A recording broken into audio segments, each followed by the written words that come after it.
शुभ सकाळ पिलामाने आजिर विज्ञान कालांश को समस्त को पुणी थरे सुस्वागतम। पिलामाने गत कालांश रे आमे उद्भिद ठारू किपरि खाद्य पाई थाउ से विषय रे आलोचना करिथिले। फल, शस्य, डाली, तेल, मसला एपरी विभिन्न प्रकार जिनिस आमे उद्भिद ठारू पाई थाउ।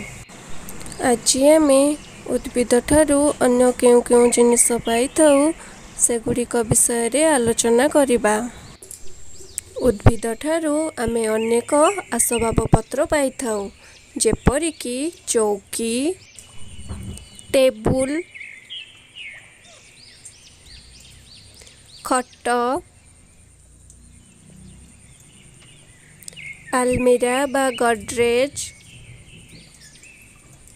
झरका,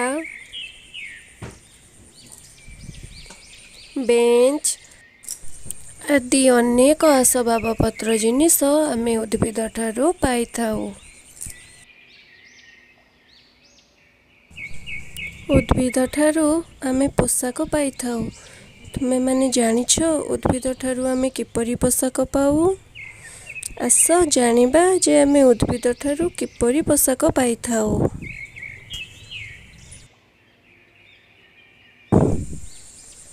कप्पा गछरू तुला बाहारे।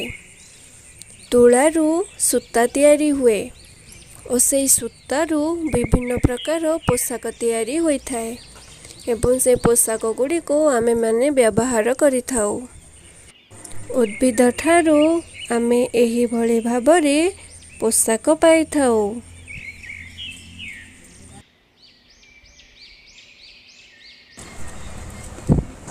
उद्भिद ठारू आमे जाळेनी पाऊ। किपरि जानिछ? उद्भिद ठारू आमको काठ मिले। सेई काठ को आमे जाळेनी रूपे व्यवहार करि थाउ। ताकू चुली रे जाली आमे रोषेई करि थाउ। उद्भिद ठारू आमे एही भली भाबरे जाळेनी पाई थाउ।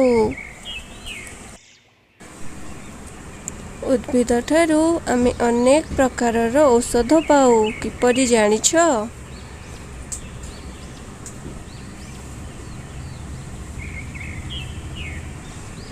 लवंग गछरू आमे लवंग पाई थाउ। गुजुराती गछरू आमे गुजुराती पाई थाउ। अदा गछरू अदा पाई थाउ।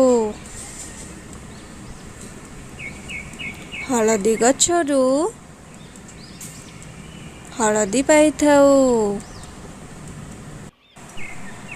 पिला माने एही लवंग, अदा,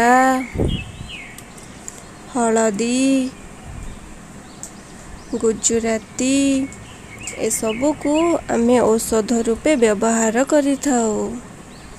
ता छड़ा निम्ब गछ, तुलसी गछ, पुदीना गछर मध्य अनेक औषधीय गुण रहिछि। आमे गुड़ी को औषध रूपे व्यवहार करि थाउ। जानिछ पिला माने हरिडा, बाहाडा, अँला एहाकू त्रिफला बोली कहा जाए। एहाकू मध्य आमे औषध भावे ग्रहण करि थाउ।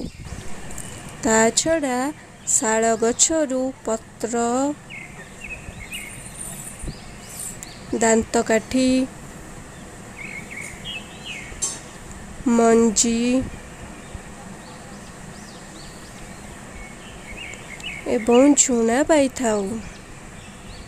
एगुड़िक आमर बहुत कामरे आसंती। तो पिला माने उद्भिद ठारू आमे किपरि पोशाक पाऊ? त्रिफला काहाको कहा जाए? शाल गछरू आमे कौन कौन पाऊ? और विभिन्न औषधीय वृक्ष गुड़िकर नाम भल भाबरे मने रखिबा।